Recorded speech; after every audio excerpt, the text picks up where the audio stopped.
Hello, my name is Kristen Brown, and for this presentation, I'm going to be discussing my classroom and behavioral management plan. Um, Classroom management refers to the wide variety of skills and techniques that teachers use to keep students organized, orderly, focused, attentive, on task, and academically productive during a class.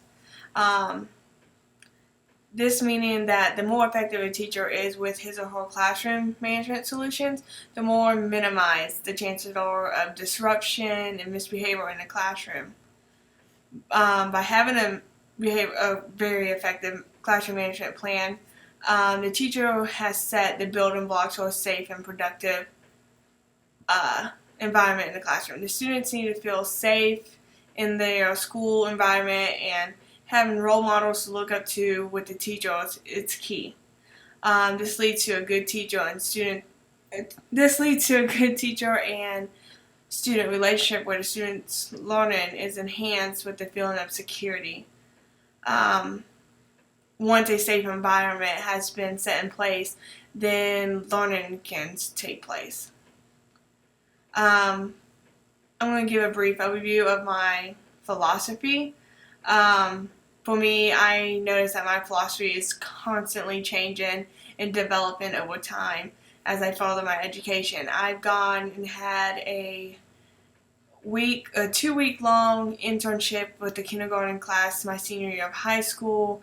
I've done 4 practicums before I switched over to ed studies.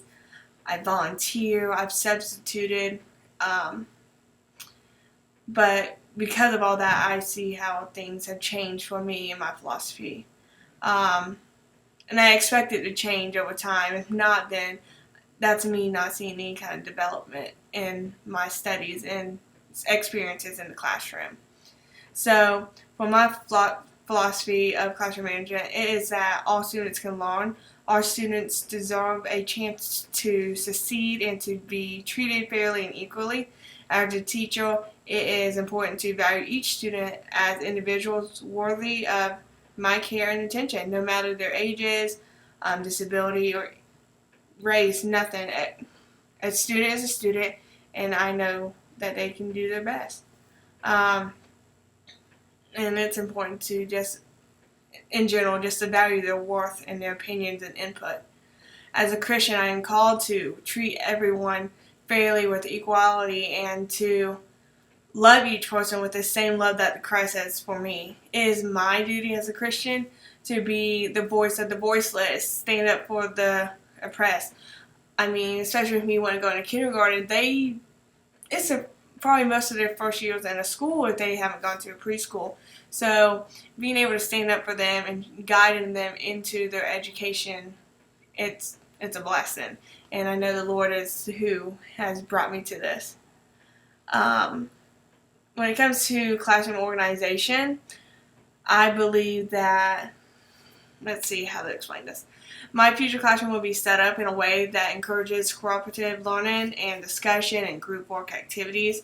I want it very spacious. One thing that I have learned from my host teachers is that I will not have my students in rows. I've seen teachers with students in rows, and it's like they're all shut off. It's very strict for them. It's almost military-like. I want group work. Tables set into groups. Almost like having 4 or 6 pods for students of different abilities. This will allow them to feed off each other's strengths. I want my future classroom to be a nurturing, relaxing, encouraging atmosphere.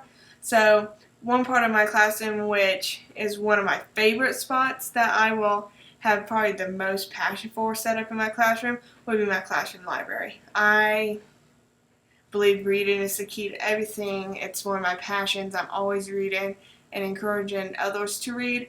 I mean, right now I'm not teaching. I'm still a student, obviously, but I probably have 8 boxes across, 4 high packed of books for ages pre-K to first, maybe second.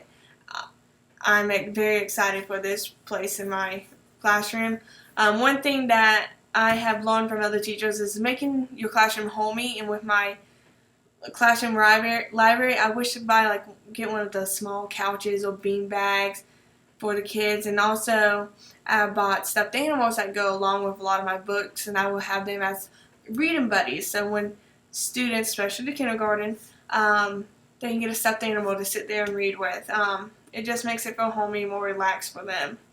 I didn't know how to show my classroom layout for this, so I hope you can see this. This is how when it's set up. The green is my, right here, these are my student desks with the chairs. And this is a counter with as storage above and below the counter. You enter the classroom here. There'll be cubbies and book bag hooks over here. We have the group teacher reading area where the teacher can work with 5 or 6 students at a time. You have the rug area where everyone gathers for like morning routines. This is my classroom library, teacher's desk. So I put the teacher's desk right here in the middle in the very back so I can see, if I ever am sitting down, I can always see my students from any vantage point. Same with my reading group. I'm here in the corner where I can always see, and I never have my back to the door or anything like that. So let's continue. For the classroom rule development process, throughout my experiences in the classroom, whether it's, like I said, from my practicums or my internships and volunteering, I've learned many different rules and just different things that teachers have done that I've seen work for some, don't work for all, but it's all very good. For the basic, going with, because again I said I would like to teach kindergarten, my 5 rules would be: raise your hand to speak, listen to the speaker, make good choices, be a caring friend, follow directions quickly. Those are my 5. There is no, let's see how to explain it. They're all equal. No rule is less important than the other. So, and I expect my students to learn how to follow these correctly. For the procedures, I have procedure for getting students' attention. Procedures for getting students' attention or quiet in class. This is one I've seen in multiple kindergarten classes throughout different schools. It's called Give Me 5, and that's where the teacher will clap maybe 1, 2, 3, and just hold her hand up, holding out 5 fingers. Eyes on the speaker, quiet, be still, hands free by putting everything down and listening. It's just a quick way to get the teacher to get the students' attention and focus on you. Another procedure is for the students to get the teacher's attention. And when you're sitting there giving a lesson, you don't want to have to disrupt the class by answering questions like, hey, I need a pencil, I need to go to the bathroom, get a drink of water, tissue, whatever. So there's this procedure that I've seen in a classroom where she has posters along the wall holding a 1, a 2, a 3, a 4, or a 5 fingers. And each one means something different. So while the teacher is sitting there having a lesson, if a student holds up a number 1, the teacher can go okay, or some kind of signal, and the student can go do that without stopping the lesson. When it comes to the bathroom break, though, if it is an emergency, I do not expect my students to sit there and wait for me to respond. If it's an emergency, please go to the bathroom. I don't want any accidents. Another procedure is the end of the day dismissal. This can take 10 to 15 minutes. I would hopefully get it down to less. With this, the students will start off by writing in their agendas. They write down the homework and important reminders. This is also the time where the teacher can take the opportunity to write any notes home to the parents if needed. Students will get their backpacks, jackets, lunchbox, or whatever they have ready for dismissal. Once they've done that, they will clean their desk area. I want my classroom to stay as clean as possible, making it a little bit easier for custodial people. And if there is any time left over before the bell rings to dismiss, then I or allow the students to read a book until then. For turning in classwork, students will, when they go to turn it in, I would have a bucket of highlighters near the turn-in tray. Students will highlight their name and date so they know that it's on there. This will help eliminate no-name papers and trying to figure out who the paper belongs to. This idea I have seen on Pinterest, which I know many of you are aware of. And also when I have the turn-in place, there will be a completed tray and not yet completed, and then also to be graded and graded. For walking to and from specials, lunch, or something like that, the procedure is for the students will get in alphabetical order or numerical order, depending on your setup, and they will get on their dot at the door. Students will place their hands behind their back. They will be face forward, and students will not talk. If they have a question, they may raise their hand to gain the teacher's attention, or they may wait until they reach the destination. Students will continue walking like this until they reach their destination and wait for the instructions. They are to repeat these steps when returning back to the classroom. To maintain a safe environment, to go along with the procedures, my students should feel safe by understanding all procedures, in which will help keep them safe. I will have signs posted in the classroom that labels all the emergency exits. I will also have posted in my classroom in places that are clearly visible and seen every day the different procedures, because I will go over all of my procedures and rules and routines at the beginning of the school year, maybe for a week or two, but after that I would hope not to have to. I would hope that they would learn and understand each of them. For a more physical aspect of how to maintain a safe environment, I want to arrange my classroom so that I can see my students as much as possible, no matter where I'm standing, as I mentioned in my little layout. My back is never to anyone. I've even seen in some, like on Pinterest, where teachers have placed mirrors on either side of their marker boards or smart boards, so they can always see behind them when they're looking at the boards.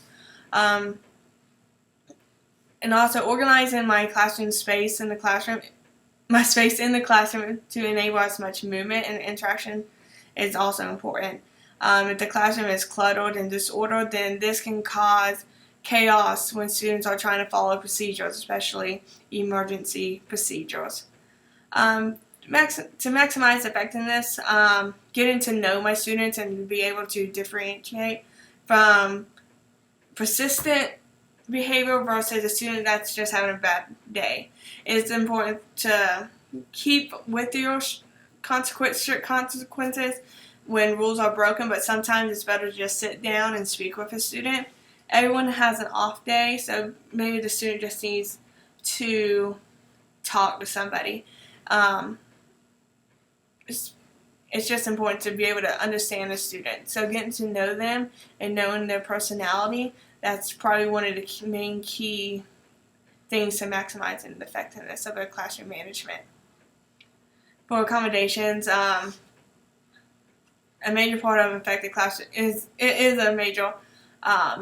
effective classroom management plan is to always have accommodations for students by either having stuff in their language, or if they have a disability, having stuff that can help them.